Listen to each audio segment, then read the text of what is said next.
Welcome back to Loading Mag NUFC. Another set of shorts, and today we're talking about a would you take, as you can see behind Daz right now, a would you take series of various different players, not necessarily linked to Newcastle United, but a would you take this particular player. And today, this one player, currently in Crystal Palace, about to leave on a free transfer. His name is Wilfried Zaha. So would you take Wilfried Zaha? Now,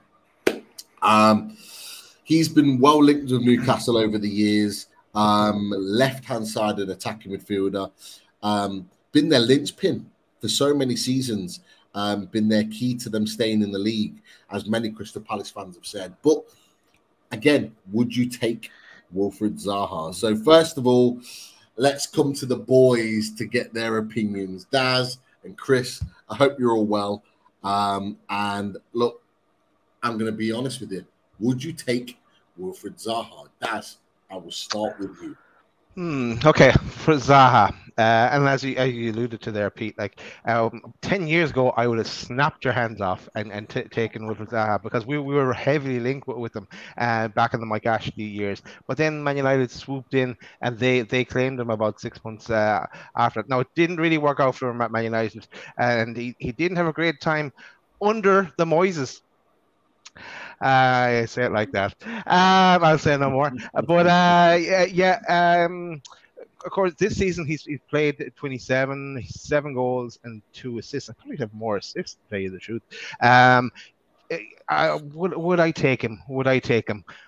Big question for me was the wages. What kind of wages would he demand? I know he's been linked to clubs in Saudi Arabia. He's 30 years old, so he's 31 in November. You know, if his wage demands were okay, I would consider him. He wouldn't be top of my list or anything, but I think he, for a year or two in Newcastle, he could do a job. And I think maybe if his wage was included bonuses and linked to performance pay, he could do a job. So he doesn't spring to the top of my mind, but I'd consider him. Interesting. Under consideration. But Crystal, what do you think? Wilfried Zaha, is he the type of signing, free transfer, that Newcastle would look at, and would you take him, in your opinion? Do you know what, this is a really tricky one for me, because initially, Pete, when this name first cropped up, when we were talking about doing this show, my initial thought was no, not for me. I feel like he's had that opportunity. He's gone to Man United. It's not panned out. He's gone back to Crystal Palace. I suppose I was kind of questioning his desire, questioning whether or not he's after that one big payday. Obviously, as Daz mentioned, he's 30 years old. There's been rumours of links with Saudi Arabia, rumours of links in America. But then on the other hand, with him being a free transfer, and will he still have that fire in his belly? Will he think, well, no, I can perform on the big stage. I can do it. And also, I suppose, what I'm also asking myself is, is he an Eddie Howe type player? Is he a player that Eddie Howe would be interested in?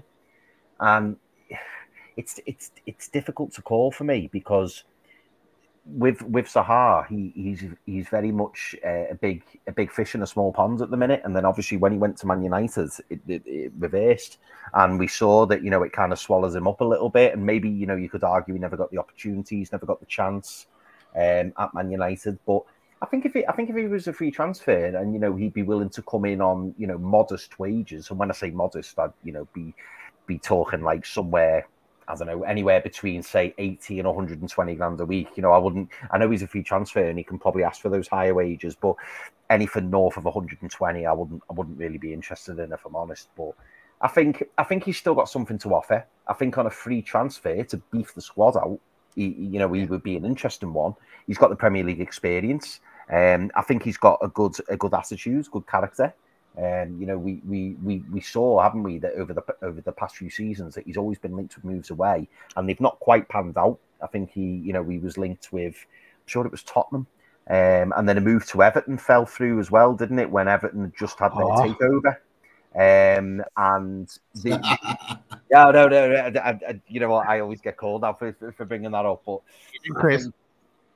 I think Oh, Chrissy Ken, right? Chrissy Ken, right? That was it. no, what I'm trying to say is, you know, he had the opportunity of getting those big bucks because no doubt Everton would have probably paid him about 250 grand a week, and the move never materialised. But he got his head down and he just got on with it.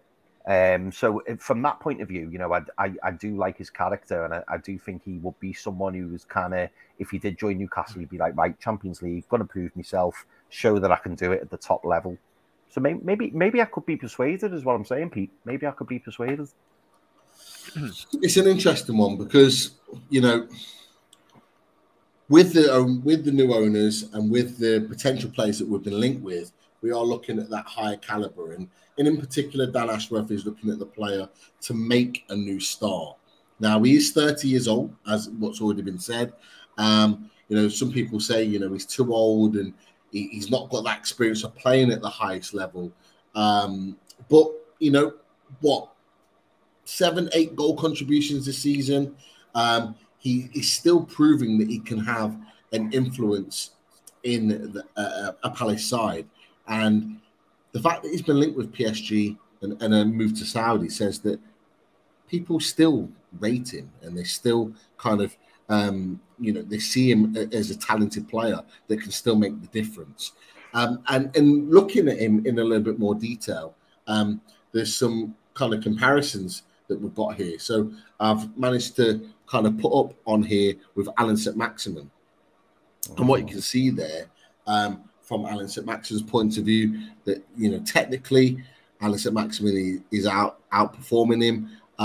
But you can see there from a tactical point of view and certainly a defensive point of view that he is making a little bit of a difference there for Palace instead of Newcastle. But then you look at what's really interesting, Miguel Almiron.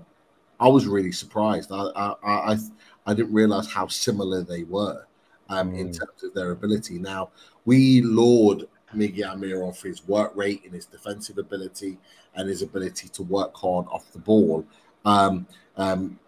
That's clear to see from Miggy, but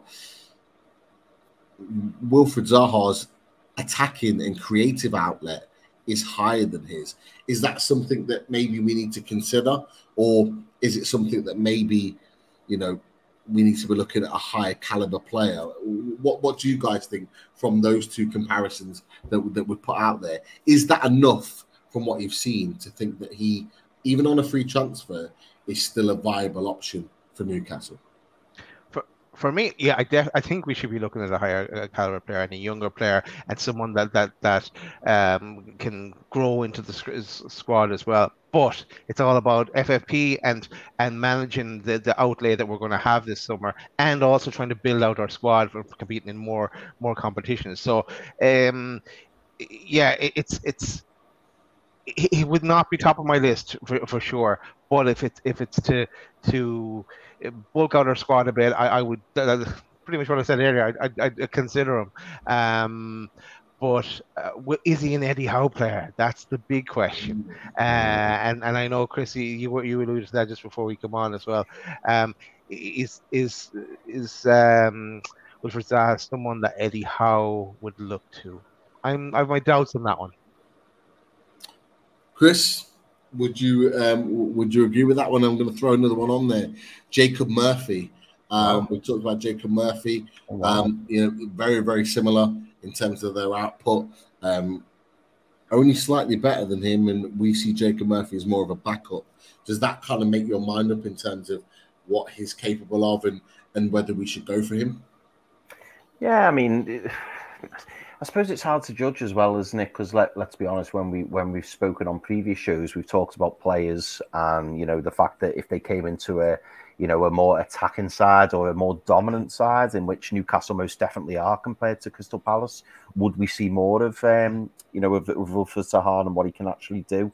I suppose the big question for me, and, you know, Daz mentioned it there as well, is it's whether or not you know, Wilfried Zaha would come into Newcastle and be willing to change, you know, be willing to mould himself into an Eddie Howe type of system. I don't know, because at Palace, let's not beat about the bush. At Palace, he's the main man, and everything goes through him. And I think at Newcastle, that wouldn't necessarily be the case. So it's whether or not he would be willing to, you know, roll his sleeves up and do a bit of the dirty work and kind of be a little bit unselfish and think of, you know, the players around him and stuff like that. Whether or not he's able to do that, I don't know. Has he got the motivation? Has he got the drive to do that? That's open for discussion. But certainly from a stats point of view, I am a little bit surprised. I thought Zaha would be, and this is no disrespect, but I thought Zaha would be head and shoulders above the likes of Jacob Murphy. And I must say as well, just on a separate note, I was very surprised that Miggy's defensive figures weren't higher, because whenever I watch Miggy, you know, he's up and down the pitch. And he's not worried about going back and helping out defending. So I thought his stats would have been higher there. So maybe that's deceiving. I don't know. But yeah, I wouldn't rule Wilfried Zaha out. But when we talk about players and how far up they are on the list, I would imagine he's not very high up on the list. That's just my opinion.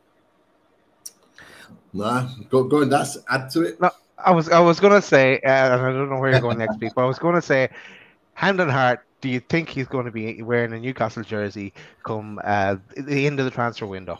I think no. Okay, I was going to do with the old thumbs up, thumb down situation. So let's all do it. Let's all do the drum roll.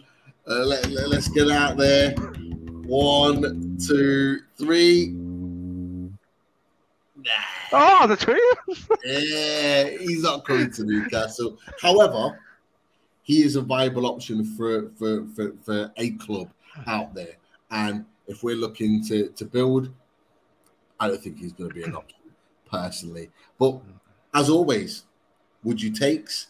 Always good to discuss.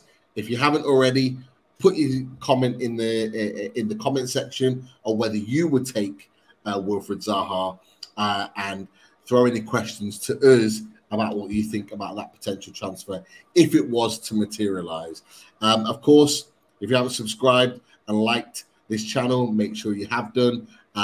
And come and check out everything Loaded Mag NUFC, because there is a lot more to come. So the question is for you guys, would you take? Let's see.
Drink it like me, then tell me if you like that. Like